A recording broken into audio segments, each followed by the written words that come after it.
rencananya untuk melebarkan kekuasaan Majapahit dan membangun sebuah kemaharaja. Halo sob, ketemu lagi nih dengan gue. Pastinya masih di channel seputar pengetahuan ya. Kemarin kita sudah membahas hal yang mengenai asal-usul kerajaan Majapahit ya, untuk part 2-nya.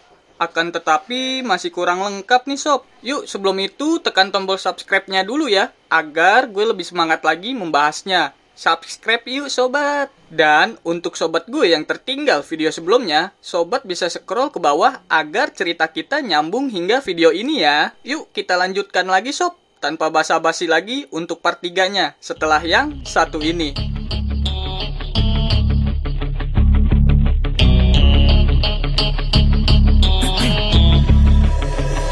You have one shot on stage, what you got to play, generic drops for days, still the people rage. Selain melancarkan serangan dan ekspedisi militer, Majapahit juga menempuh jalan diplomasi dan menjalin persekutuan. Kemungkinan karena didorong alasan politik, Hayam Wuruk berhasrat mempersunting citra resmi atau Pitaloka, putri kerajaan Sunda sebagai permaisurinya. Pihak Sunda menganggap lamaran ini sebagai perjanjian persekutuan. Pada tahun 1357, rombongan Raja Sunda beserta keluarga dan pengawalnya bertolak ke Majapahit mengantarkan sang putri untuk menikahinya dengan Hayam Wuruk. Akan tetapi Gajah Mada melihat hal ini sebagai peluang untuk memaksa kerajaan Sunda takluk di bawah Majapahit. Pertarungan antara keluarga kerajaan Sunda dengan tentara Majapahit di lapangan Bubat tidak terelakkan, meski dengan gagah berani memberikan perlawanan.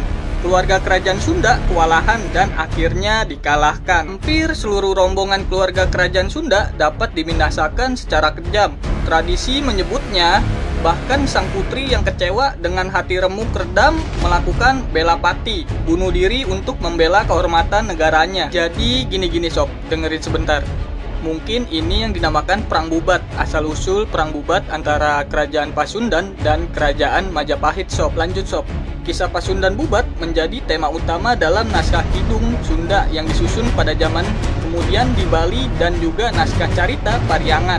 Kisah ini disinggung dalam Pararaton tetapi sama sekali tidak disebutkan dalam Nagareratagama. Pada tahun 1377, beberapa tahun setelah kematian Gajah Mada, Majapahit melancarkan serangan laut untuk menumpas pemberontakan di Palembang sob. Wikramawardhana memerintah hingga tahun 1426 dan diteruskan oleh putrinya Ratu Suhita yang memerintah pada tahun 1426 sampai dengan 1447. Ia adalah putri kedua Wiramawardhana dari seorang selir yang juga putri kedua dari Wirabumi.